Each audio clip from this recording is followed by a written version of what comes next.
Hello guys and welcome to Mark's Shrimp Tanks. If you're new to the channel and want to learn more about shrimp keeping, hit that subscribe button and bell notification so you don't miss anything. Also guys, don't forget if you want to directly support me, buy through my links in the description. Thank you. Alright, let's start with the basic thing first. Water. We're going to start with my RO unit. And this is my RO unit here. This is this was an Aquamedic 50. I bought this about 2 years ago here in Norway, and this was at the time about $250. But now you can buy similar models from people like the Filter Man for about $50 US. So these things have come down dramatically in price. And I'm basically just going to go through everything and all the processes here that you can see. I'm going to start with the water supply intake, which is way over here. You get ones to do this that are piercing. Basically what they do is you attach them to a copper pipe and they pierce through the copper pipe, and that gives you water supply. I don't want to do that because I don't really have copper pipes here, so I had to think of a different way, and this is how I did it here. Okay, this is where your water comes in for your washing machine. If you go to any hardware store, you will find these Y joints. These are used for if you want to have more than one hose for your water connection outside. This is exactly what these are. Okay, so I've added one onto here, and here is the start of my RO unit. The intake here is also important that you use plumber's tape around the threads so there's no leakage. And then it goes all the way down here, and then back over to here. Let's let me get this towel out of the way. That's much brighter, isn't it guys? So then we come to the first one here.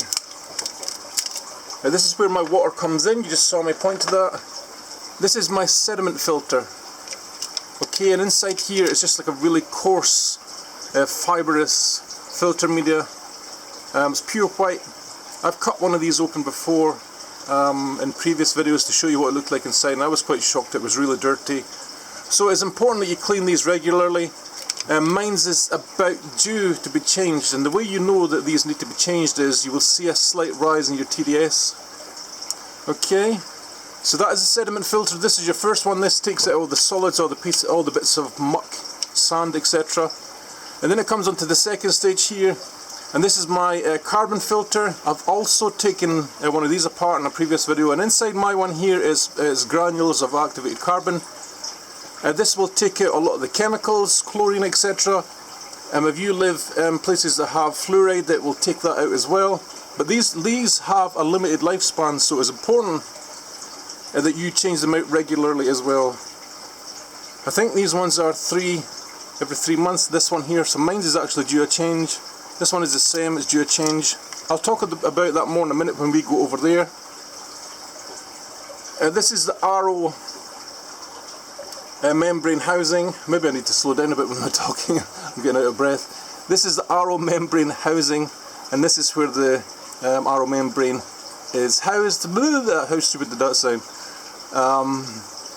What happens with this is basically there's membrane inside here. I've taken this apart as well in previous videos, and it basically works like this, right? Water comes in through the top and it is forced under pressure from your water pressure from your tap through a membrane.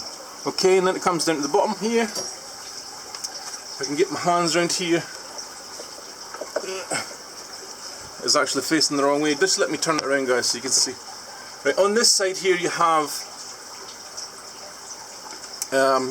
where the clean water will come through here, and it will go to my last stage. This is an added on stage for this unit. This is a DI resin. This kind of like finally polishes the water to give you, normally it's a 0 TDS, and that again is when you know it's time to change things, when your TDS climbs.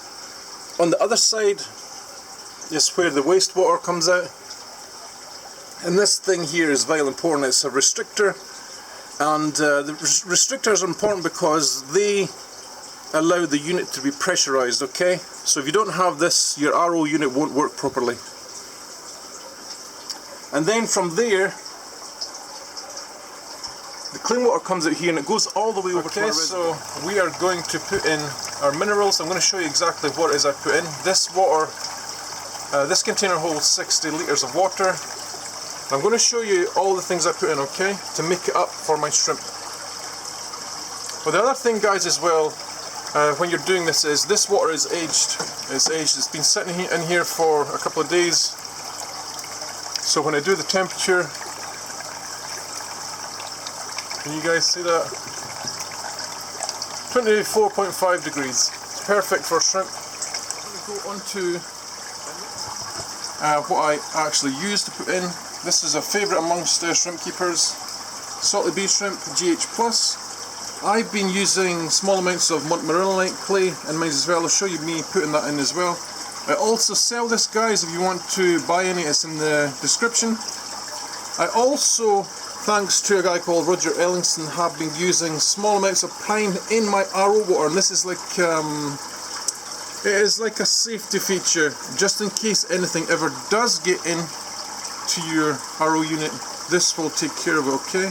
The other good thing about this is prime is active for 48 hours, and so when you put this in your water, once it goes in the tank, it actually neutralizes, what's it called? It actually binds ammonia and nitrites, etc. for 48 hours after you put it in, okay? So you need to follow the dosages, guys. For this salty B shrimp, I'm going to put it in right now just so you can see what I measure. Sorry about the light, guys, it's really dark in this corner. Okay, so here's one level scoop here, and I need 2 for this amount, and I'm going to put it in where the bubbles are because it will dissipate and spread faster. So I need 2 for 60 litres of RO water, and I'm looking for a combined total of roughly between 140 and 150, okay? So there's 2. I'm now going to put in my prime, and for 60 litres of water it is 1 mil. This is what's great about this, is it's very efficient. This is just a small bottle and it's 250 litres. This will do me for 250 times this amount of water, so it's really good. I love prime. And again, you're going to put it in where your water is moving, okay? And I like to just give the syringe a little bit of a squeeze out with the water, make sure it all goes in. And then the last one, we want to put some montmorillonite clay. Montmorillonite. God sake, I'll never get used to saying that word. And what we're looking for here, guys, is 1 level of these little spoons. Now, it's really hard for me to do, so I can't really do 1 level teaspoon of this to show you exactly.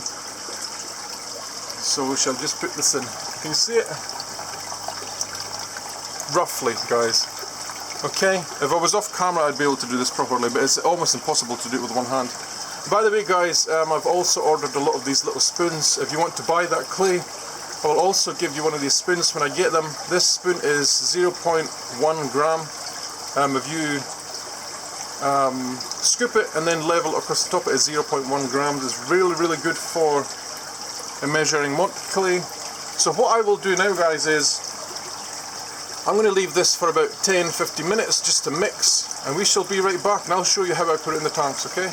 You let all the crystals dissolve when you're adding salty B shrimp, so this is why I let it sit for a little while after I put stuff in. Let's see. What will it be now? 152, 153, 148. Let's pick a part that's not moving. 151. So my target is 150, so that is close enough for me. But what I'm going to do now, guys, is I am going to attach this pipe here that you see, because this goes from my pump that's in the bottom here. You can probably just see that there. And I'm going to attach it to this pipe here, and that will turn the water on to go all the way down that pipe and back up here and then into the tank, okay? But I know for sure. Let's see, can I do it with one hand? Maybe I can, let's see. So there you go, there's my connection. I always like to do this manually because if you have a permanent fixture like this, sometimes there's a possibility of a siphon starting, and if you have a pump here and you have all this cable coming down like this, it could leak. So I've decided to do this part like this so that there's no chance of that happening. So that water then goes all the way around there like we just said, then back through here, and then up the top over here. Now it depends on how you have your tank set up. There's a big chance that you will have it where you have to empty water. Okay, so the way I do is this. I basically do 20% water change a week. Let me just see, guys, I don't know if I'm zoomed in really far or what. Maybe not.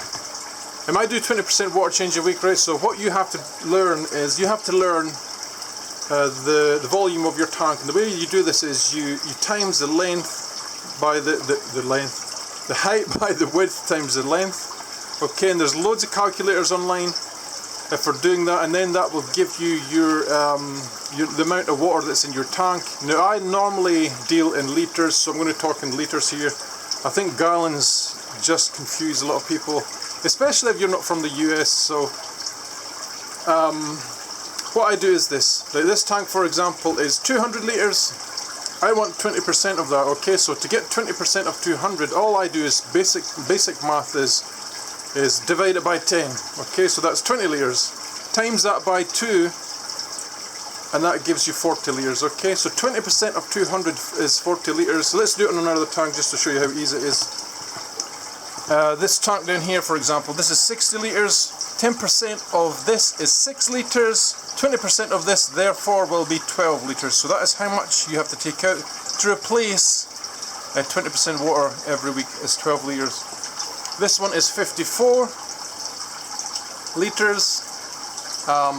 10% of 54 is 5.4, so you double it, which is 10.8, and that is how much you have to take out of this tank for a 20% water change. Okay, hope that makes sense, because I know sometimes I muddle my words quite a bit. Anyway, let's get back to this. So I want to put 40% water, 20% water change in this. So for this tank, that is 40 litres. I have my tub here already marked off in litres, so I know how much water has to go in. And basically when you do this as well, guys, you want the water to go in. You can see over here, my hand is here, it goes in. You want it to go in near moving water. You see this bubble filter here is here. You want it to go in there, right? And this is where mines might be different from yours. I don't have to remove the water because I have an overflow, okay? I've recently changed all my overflows to these stainless steel ones. The water comes in that corner, it dilutes with all this water, helps remove some of the toxins, and then it gets flushed out down this drain here. Okay? And then that drain goes all the way down here on this piping that I have on the side into this grey drain. And then that grey drain divides off here into a floor drain. It goes into the floor over here. You see it? Now I don't have this as a permanent fixture only because my washing machine is here. And I don't want my wife to keep on knocking it over and stuff, so that's what I do. If you don't have this kind of setup, what you would do is you would manually drain your tank with a siphon into a bucket. I have some tanks where I still do this. This is the only rack where I have all the tanks drilled. This rack I have none of the tanks drilled. And I don't really plan on drilling them either because a lot of you guys will know I have quite a bad back as it is, so it actually helps my back the more things I do, if that makes sense. Okay, so that is how I do my water changes with my RO unit. I've showed you my RO unit over here. This is my water reservoir over here. I've shown you what I add in. We've added the salty bee shrimp, the prime, the Mont clay. If you want to buy some, check the description. I hope you've learned something today and I've not stuttered my words too much. Thank you for watching, guys, and I'll catch you all in the next one. Bye! Bye, guys!